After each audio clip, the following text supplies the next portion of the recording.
Hello and welcome to Knowledge. My name is Samitesh. So friends, as you know, we were discussing about ancient history, and in the last lecture we discussed about Indus Valley Civilization. Now आज की इस particular video में हम बात करने वाले हैं वैदिक पीरियड के बारे में, आर्यन एज के बारे में। सो ये जो टॉपिक है ये काफ़ी लेंदी है, तो we have decided to divide it in two parts. एक पार्ट को हम आज डिस्कस करेंगे इस वीडियो में और अगले पार्ट को दूसरे वीडियो में कंप्लीट करेंगे। तो देखिए, आज हम डिस्कस करने वाले हैं जो लिटरेचर था।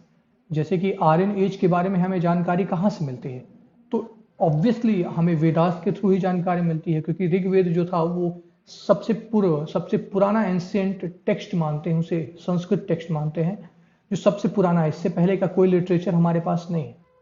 तो जो ऋग्वेदा है ये सबसे पहले लिखी गई आर्यंस के द्वारा एक बुक थी, जिसे सप्त सिंधु रीजन में लिखा गया था। अभी मैं आपको मैप में उसे दिखाऊंगा।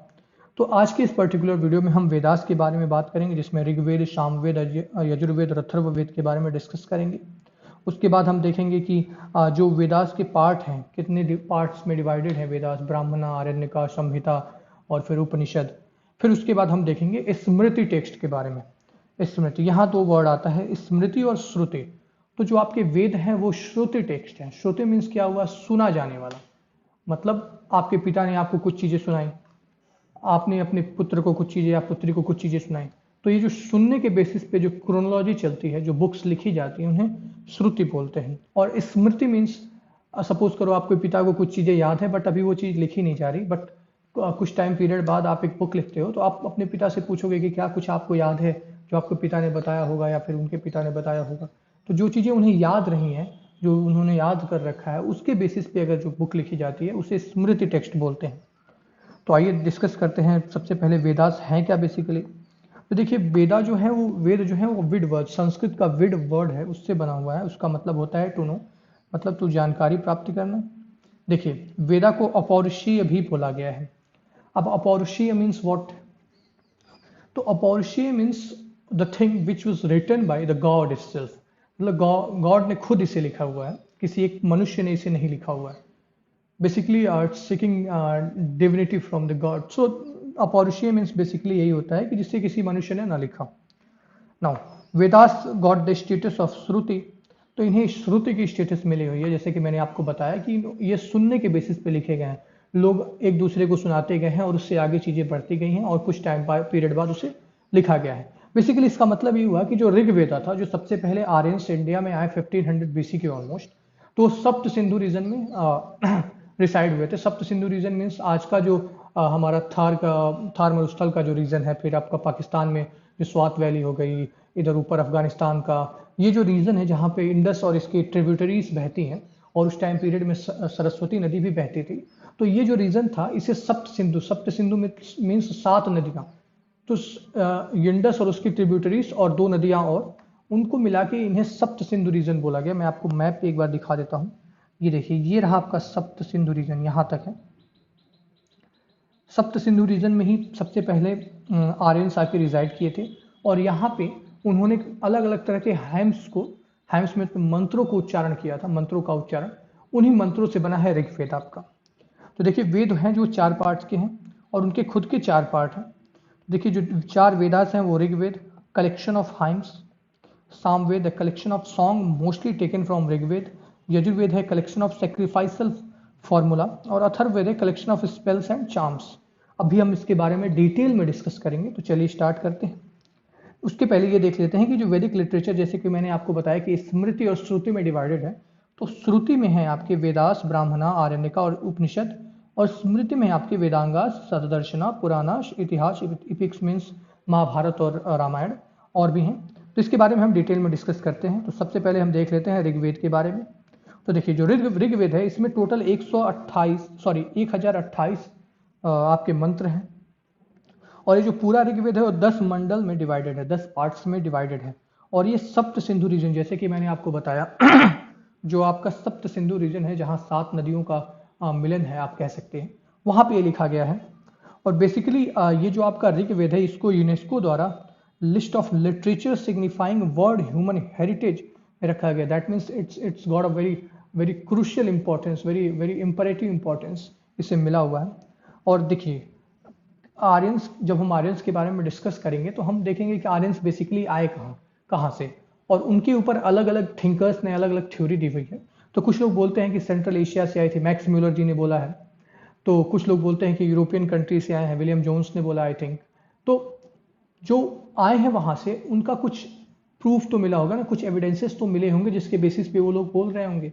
तो ऐसे ही एविडेंसेस मिले हैं आपके टर्की में, ईरान में। एक वहाँ का ओल्डेस्ट राइटिंग जो है वो है जेंड एवेस्टा।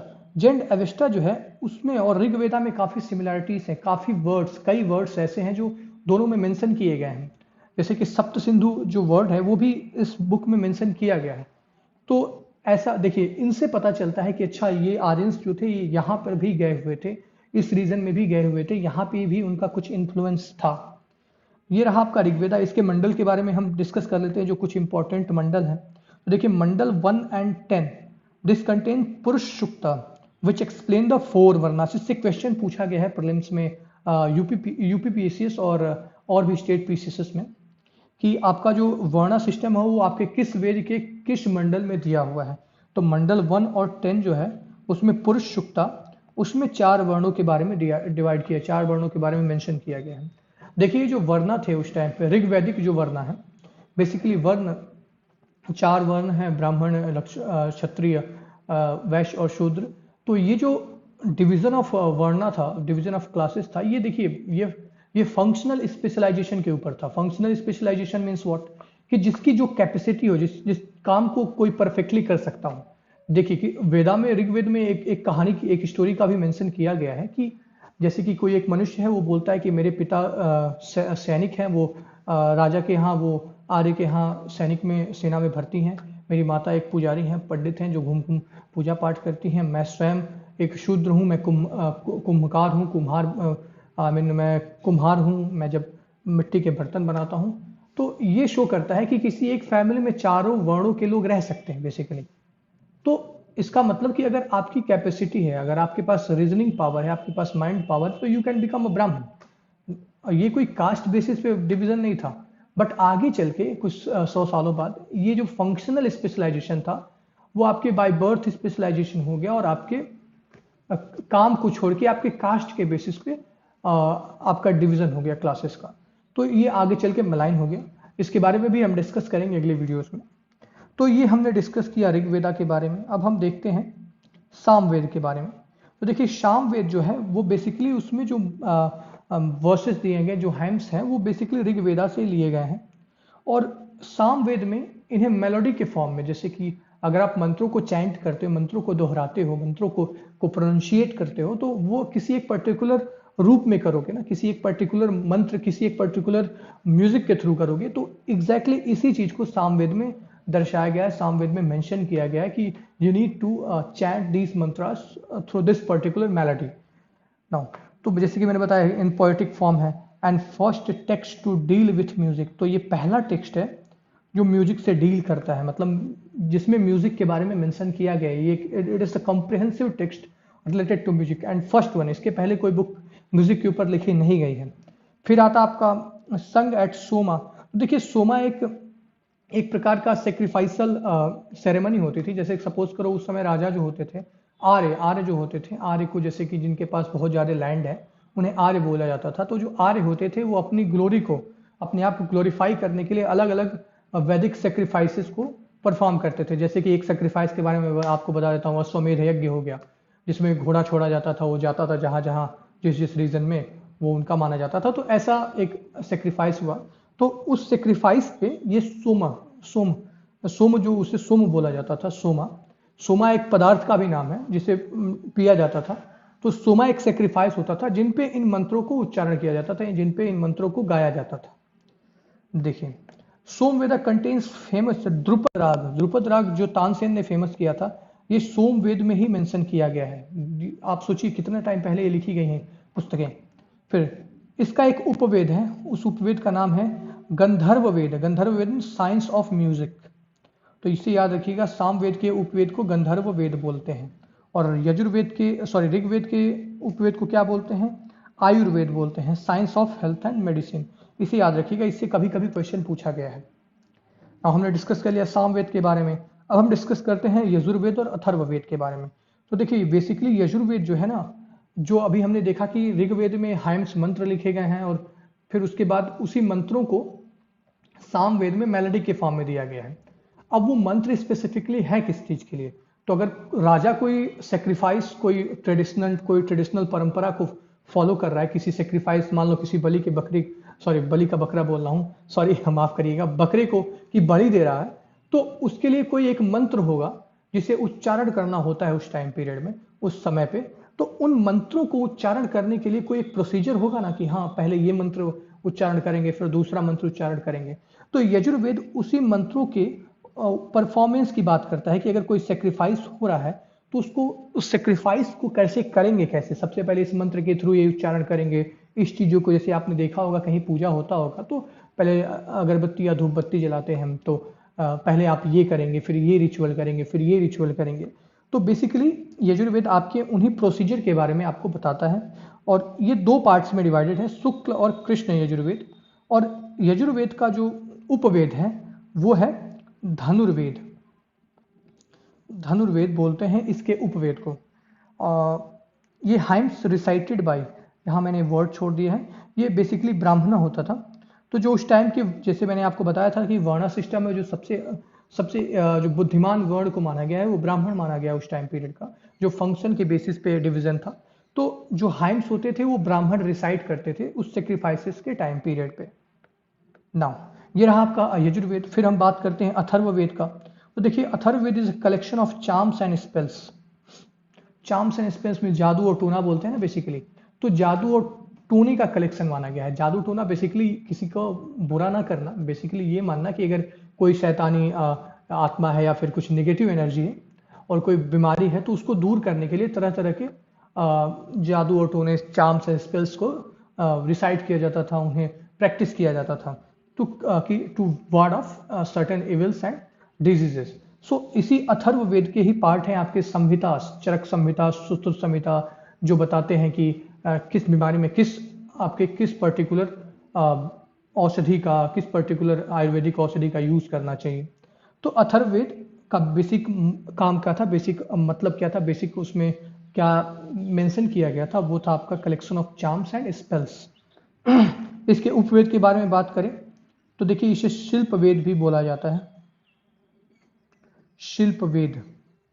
नाउ यहाँ पे एक सबसे इंपॉर्टेंट लाइन आती है कि Rigveda doesn't mention about this वेद।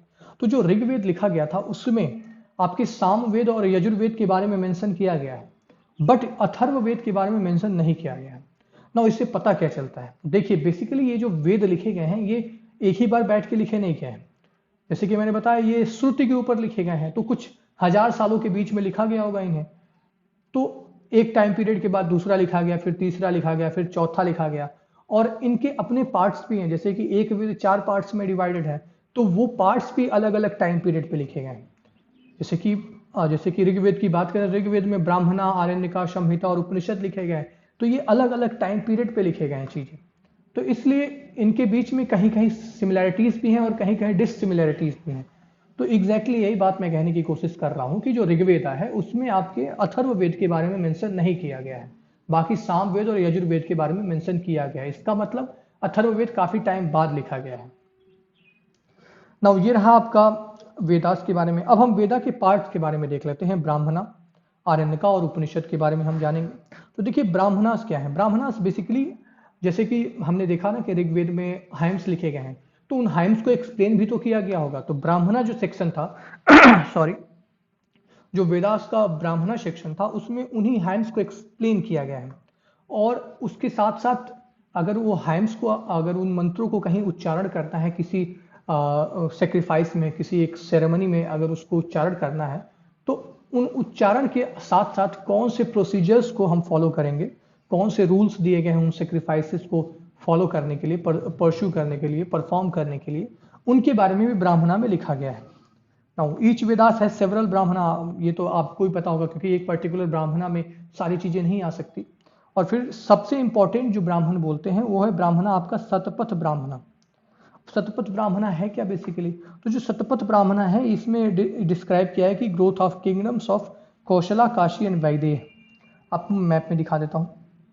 ये देखिए कौशला हो गया, कोशला, वैदेह हो गया, और काशी आपका जो आज का वाराणसी है, ये रहा आपका काशी। ये जो किंगडम्स थे इनका ग्रोथ कैसे हुआ इसके बारे में इस ब्राह्मणा में लिखा हुआ है। नाउ हम बात कर रहे थे कौन कौन से इंपॉर्टेंट ब्राह्मणा है हर वेदास में, क्योंकि इससे यूपी पीसीएस कई बार क्वेश्चन पूछ चुका है, और apart from UP PCS state PCS ने भी कई बार क्वेश्चन पूछा है। तो देखिए ऋग्वेद में ऐत्रेय और कौशिक की ये ब्राह्मणा है। सामवेद में तांडे और जैमिनी, जैमिनी जो ऋषि से जैमिनी उन्होंने लिखा हुआ है जैमिनी ब्राह्मणा। फिर आता आपका यजुर्वेदा, यजुर्वेद में तैत्रीय और शतपथ ब्राह्मणा, और अथर्ववेद में है आपका गोपथ ब्राह्मण। जिसकी गोपथ ब्राह्मणा काफी इंपॉर्टेंट है क्योंकि इसमें श्री कृष्ण भगवान, जो श्री कृष्ण भगवान हिंदुओं के देवता है, उनके बचपन की स्टोरीज बताई गई हैं। अब हम बात करते हैं आरण्यका के बारे में। तो देखिए आरण्यका मीन्स क्या हुआ कि इट्स अ फॉरेस्ट बुक।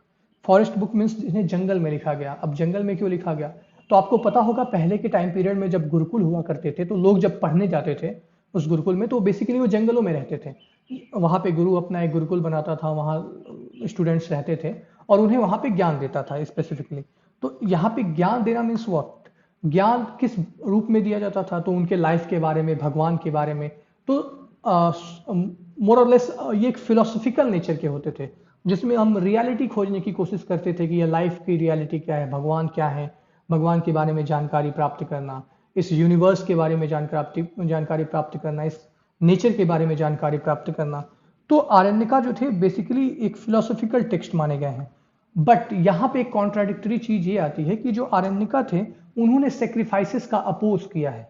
जैसे कि ब्राह्मणा में आपने सेक्रीफाइसेस के रूल्स एंड प्रोसीजर बताए गए हैं, बट आरण्यका में आपके सेक्रीफाइसेस का अपोज किया गया। इसका मतलब ये हुआ कि जिस टाइम पीरियड में ब्राह्मणा लिखा गया था उस टाइम पे पीरियड पे एनिमल सेक्रीफाइसेस प्रिवेलेंट होंगे, उस टाइम पे लोग उसे परफॉर्म करते होंगे।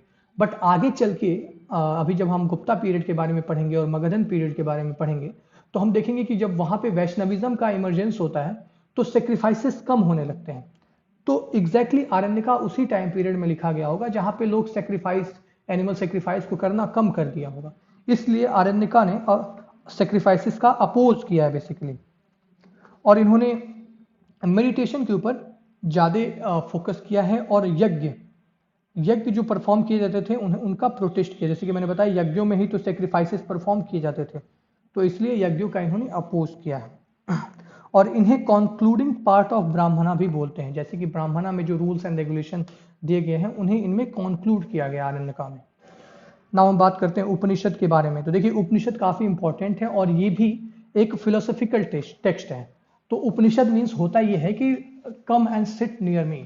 तो बेसिकली इसका मतलब क्या हुआ कि जब स्टूडेंट्स जाते होंगे गुरुकुल में पढ़ने के लिए तो जो गुरु होता था उसके नीचे, उसके सामने नीचे में आके बैठते होंगे। आपने रामायण या महाभारत देखा होगा तो आपने उसमें देखा होगा नीचे आकर बैठते थे और गुरु वहां पे ज्ञान देता था।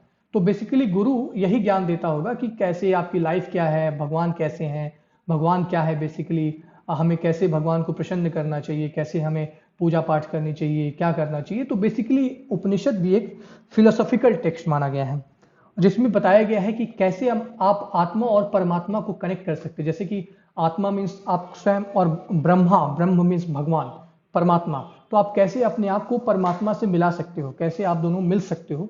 तो उसके लिए आपको मेडिटेशन करना पड़ेगा, ध्यान लगाना पड़ेगा।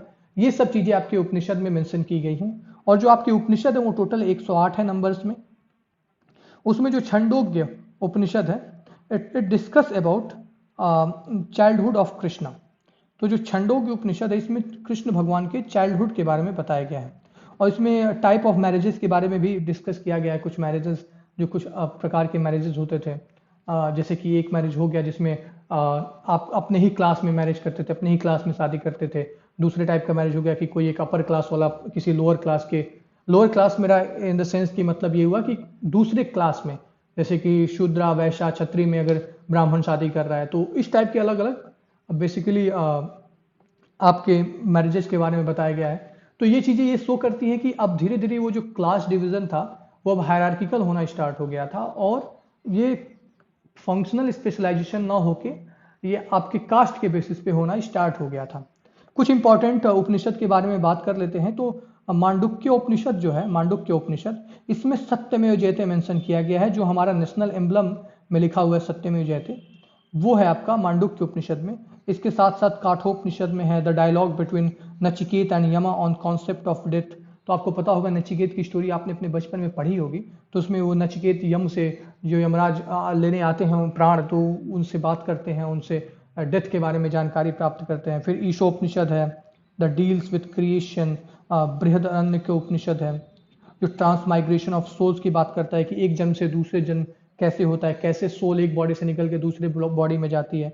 फिर कीनो उपनिषद है, फिर श्वेतास उपनिषद है, जबाला उपनिषद है जिसमें 4 आश्रमों के बारे में बात किया गया है।